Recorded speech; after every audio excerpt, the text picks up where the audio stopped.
Welcome back. Professor doctor Tariq Mahmood इस वक्त हमारे साथ मौजूद हैं। डॉक्टर साहब, एक अब ज़ाहिर के कैंसर का ट्रीटमेंट है उसकी अद्वियात के हवाले से, क्योंकि अभी हुआ ये कि जनाब जो नॉन इसेंशियल ड्रग्स हैं उनकी मार्केट फोर्सेस के ऊपर और जो इंडस्ट्री है उसको गवर्नमेंट ने कह दिया कि उसकी प्राइस डिटरमाइन करें, और ये डी रेगुलेशन, और कहा जा रहा है कि बहुत उसके मस्बत असरात हुए हैं। जो दवाइयाँ हैं वो अब लोगों को मिल रही हैं और उनकी प्राइसेस भी शायद कुछ कम हुई हैं।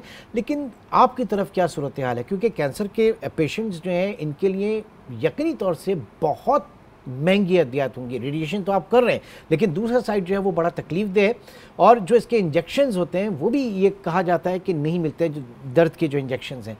ये क्या सूरत हाल है? इमरान, आपने बहुत ही वैलिड रेलेवेंट बात की है। सबसे पहले तो ये दर्द का इंजेक्शन जो है, अनफॉर्चुनेटली कैंसर के टर्मिनली इल पेशेंट जो होते हैं उसके लिए ये मॉर्फिन की अवेलेबिलिटी एक बहुत बड़ा चैलेंज है।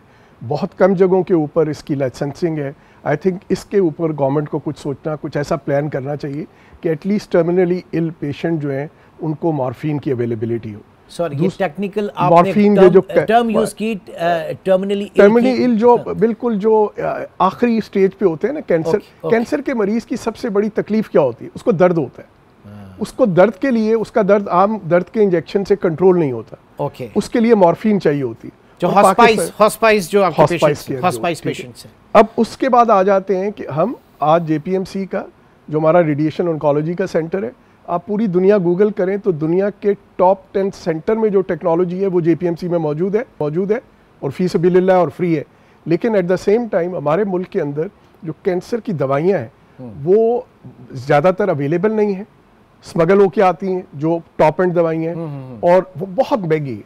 तो आई थिंक इसके ऊपर गवर्नमेंट को, फार्मास्यूटिकल को एंगेज करना चाहिए, इनकरेज करना चाहिए, लोकली प्रोड्यूस करें यहाँ। हाँ, लोकली प्रोड्यूस। देखिए इंडिया के अंदर पता नहीं 10 या बहुत ही ज़्यादा कम कॉस्ट के ऊपर मिलती हैं जो दवाइयाँ बाहर से मिलती हैं, जो यूएस यूरोप के अंदर होती हैं। तो आई थिंक जैसे हमारी लोकल दवाइयाँ बाकी बहुत कॉस्ट इफेक्टिव हैं, बहुत इकोनॉमिकल रेट के ऊपर प्रोड्यूस होती हैं, तो गवर्नमेंट को इनकरेज करना चाहिए, एंगेज करना चाहिए फार्मास्यूटिकल को कि जो खास तौर पे कैंसर की दवाइयाँ। फिर आप लोगों का जैसे ग्रुप है, आप लोग भी तो इन चीज़ों को उनसे डिस्कस की नहीं? नहीं, मैंने एक दो से डिस्कस किया तो एक फार्मास्यूटिकल वाले को मैंने कहा बहुत बड़ा नाम है, मैंने कहा यार आप ये कैंसर की दवाई बनाएं, हमारे लोगों को सस्ती मिले। उसने कहा तारिक भाई, अगर मैं पीसी में बैठा हूँ और मुझे शेरेटन जाना हो तो मुझे जो हमारे रेगुलेशन है वो ये कहेगा कि आप यहाँ से गाड़ी रिटर्न करें और शारा फैसल पे जाएं, स्टार गेट से घूम के वापस आएँ और फिर आप शेरेटन के अंदर एंटर हो। तो कहते हैं इन हालात में मुझे बताएं कि मैं कैसे कोई चीज़ कर सकता हूँ। तो आई थिंक इस तरह के जो अब तो बहुत सी चीज़ें सुधरने की उम्मीद भी है। SIFC के अंदर फोकस है सारी चीज़ों का, तो इन चीज़ों को एड्रेस करने की ज़रूरत है ताकि फार्मास्यूटिकल को इनकरेज किया जाए, सस्ती दवाई कैंसर के मरीजों को मिले। देखिए कैंसर के मरीज़ को सर्जरी, कीमोथेरेपी, रेडिएशन कुछ तो एक चीज़ से मैनेज होते हैं, लेकिन बहुत सौ में कॉम्बिनेशन चाहिए होता है। अगर एक भी चीज़ कॉम्प्रोमाइज़ हो तो मरीज का आउटकम ठीक नहीं होता, और जाहिर है कि वो इसके ऊपर बहुत ज़्यादा ज़रूरत है काम करने। लेकिन बात सिर्फ इतनी सी है कि सर इस वक्त जो हालात चल रहे हैं उसमें हम सारी चीज़ें देख रहे हैं, इतने बड़े बड़े इदारे काम कर रहे हैं, लेकिन एक जो मिनहैसुल कौम, वो जो एक मायूसी है, एक नाउमीदी है, आप लोग जैसे लोगों को देखते हैं तो बड़ा हम जो है वो जागता है हमारे अंदर भी इंसान। लेकिन क्या है ये सब, क्यों इतनी कौम मायूस है सर? देखिए मायूसी कुफ्र है, ठीक है, कोई मुसलमान तो कभी मायूस हो ही नहीं सकता, बाकी भी लोग जो हैं किसी को मायूस नहीं होना चाहिए।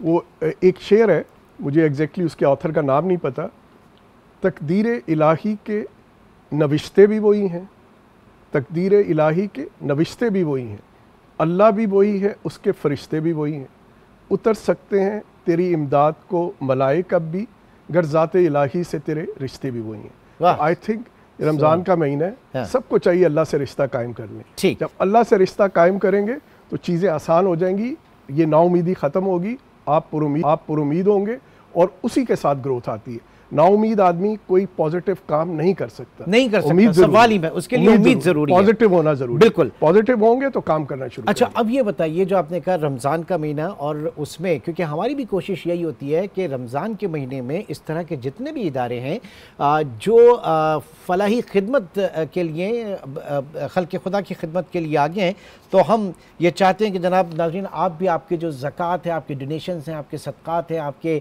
अतियात हैं, उनके लिए देखें देखें कि इस तरह के कितने इदारे काम कर रहे हैं और वही बेहतरीन मसरफ़ है। तो कितना फ़र्क पड़ता है, कितनी ज़रूरत है, आपने बजट की जैसे अपने बात की, क्योंकि ये एक ऑन गोइंग सिलसिला है और उसको एक्सपेंड भी होना है, तो उसमें किस तरह की ज़रूरत है आपको? देखिए जिन्ना हॉस्पिटल जो है इसमें 2.2 मिलियन पेशेंट आता है, 22 लाख। और जेपीएमसी मैं कहता हूँ कि एक्चुअली जब मरीज़ को चाहे इंटीरियर के अंदर प्रॉब्लम हो या प्राइवेट के अंदर उससे जब पैसे ख़त्म हो जाएं, तो उस वक्त हर डॉक्टर उसको कहता है रेफर टू जेपीएमसी। अब अगर जेपीएमसी उसको इनकार कर दे, मैं दाखिल नहीं करूंगा, तो वो अर्थ में कहाँ पे जाएगा? तो JPMC has a no refusal policy. 2.2 million per year, ठीक है। तो JPMC as a no refusal policy, क्योंकि अब वो जिना में अगर किसी को उसने भेज दिया तो उसके बाद उस बेचारे के पास क्या जगह रह जाती है, और ज़्यादातर वही होते हैं जो क्रिटिकल पेशेंट्स होते हैं। तो जेपीएमसी तो बॉटमलेस है, जितना भी करें हम कम होता है। तो मेरी आपके तवज्जुह से लोगों से रिक्वेस्ट होगी कि पेशेंट फाउंडेशन हमारा अदारा है और we are audited by PwC Ferguson, जो कि एक रिनोन नाम है। हमारे पास जो लोग ज़कात देते हैं उसका हम शरइया ऑडिट करते हैं, दारुल उलूम कोरंगी के मुफ्ती हैं, उसकी 100% हम कंप्लाइज करते हैं। तो आई थिंक लोगों को चाहिए कि हमारी मदद करें ताकि हम ज़्यादा से ज़्यादा लोगों की खिदमत कर सकें। डॉक्टर साहब, वो बात बीच में रह गई थी, मैं जब बात कर रहा था कि after 18th amendment health and education को तो फिलहाल ज़रा साइड में रख दें, मैं हेल्थ केयर सेक्टर में दीगर सूबे जो हैं वो किस तरीके से आगे बढ़ सकते हैं, क्योंकि हम देख रहे हैं कि और जगहों पे शायद वो हेल्थ इंश्योरेंस कार्ड वगैरह के हवाले से तो बड़ी एक्टिविटी है, लेकिन ये चीज़ें वहाँ पे देखने में नहीं आ रही। तो क्या करना चाहिए उन्हें? देखिए, हेल्थ इंश्योरेंस कार्ड पे मेरी एक रिजर्वेशन ये होती है कि आपके पास 100 रुपये थे जो आपने हेल्थ पे खर्च करने थे, आपने उसमें से 25-30 रुपए तो इंश्योरेंस वाले को प्रॉफिट दे दिए। सेम मैं भी यही बात करता हूं प्रोग्राम में। अब मेरा ये था कि अगर कोई लीकेज थी, चोरी थी, इनएफिशिएंसी थी, तो उसको इम्प्रूव करने की ज़रूरत थी, उसको बेहतर करने की ज़रूरत थी, क्योंकि एक बहुत बड़ा इंफ्रास्ट्रक्चर हेल्थ का मौजूद है सब प्रोविंसेस में। जब आप पैसे इनको दे देंगे तो वो इंफ्रास्ट्रक्चर आहिस्ता आहिस्ता रिडंडेंट हो जाएगा। तो जो सक्सेस है, अभी कुछ अर्सा पहले AKU ने एक मीटिंग की थी जिसमें प्राइम मिनिस्टर साहब थे और chief minister Sindh, governor, vice prime, ये हमारे फाइनेंस मिनिस्टर इसाक डार साहब, ये सब लोग थे। तो उधर भी मैंने ये बात की थी, मैंने कहा देखें पाकिस्तान के अंदर जो हेल्थ का बजट है और जितनी बड़ी हमारी पॉपुलेशन है, ये किसी सूरत के अंदर भी हम अपने गवर्नमेंट फंडिंग से नहीं मैनेज कर सकेंगे। छोटी सी मिसाल ये है कि UK 70 मिलियन की आबादी है, 200 बिलियन पाउंड का साल का बजट है। हमारे 1500 अरब सारे प्रोविंस का मिलाएं तो 220 बिलियन के लिए 5 अरब डॉलर कुछ भी नहीं। तो हम, लेकिन एट द सेम टाइम हम जना आपके साथ है, SAUT, ऐसी बहुत सी एग्जांपल्स आपके पास मौजूद हैं जो वर्ल्ड क्लास फैसिलिटी है और फ्री है। तो उनके पीछे है क्या? Public private partnership. तो आई थिंक मॉडल वही है, पब्लिक प्राइवेट पार्टनरशिप का।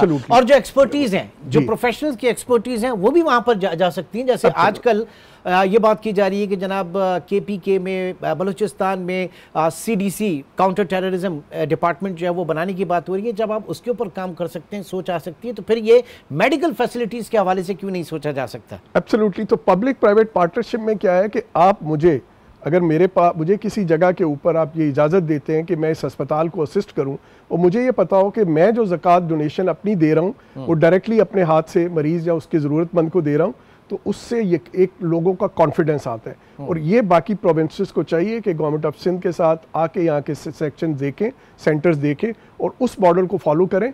आई एम श्योर कि बाकी प्रोविंसेस के अंदर भी बहुत इससे बेहतरी आएगी। और इसमें यकीनन जो गवर्नमेंट ऑफ सिंध है, बिलखुसूस ये जितने भी इदारे हैं, ये रेगुलरली ज़रा विजिट्स वगैरह करवाएं, लोगों के विजिट्स करवाएं, एकेडमिया की करवाएं, यूनिवर्सिटीज़ वगैरह, ताकि पता चले कि वहाँ पे काम हो क्या रहा है। तो हम तो सिर्फ एक हमारी कोशिश होती है कि रमज़ानों में हम ज़रूर इसको करें। न सिर्फ रमज़ान, वैसे भी आप लोगों से मुलाकात होती रहती है और हम चाहते हैं कि जब भी कोई इस तरह की चीज़ हो तो आप भी आकर मीडिया पे उसको बताइए सारी चीज़ें। थैंक यू, बहुत शुक्रिया डॉक्टर साहब, थैंक यू वेरी मच।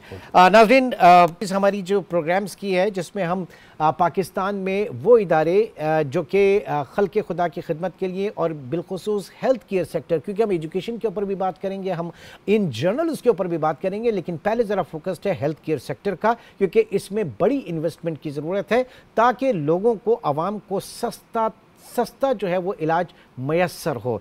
तो आज के प्रोग्राम में एक और सेगमेंट भी हमारा रहता है और वो सेगमेंट हमारा होगा पॉलिसी, ये जो प्राइसेस की डीरेगुलेशन है वहाँ पर क्या हुआ है, ये हम जानेंगे एक छोटे से ब्रेक के बाद।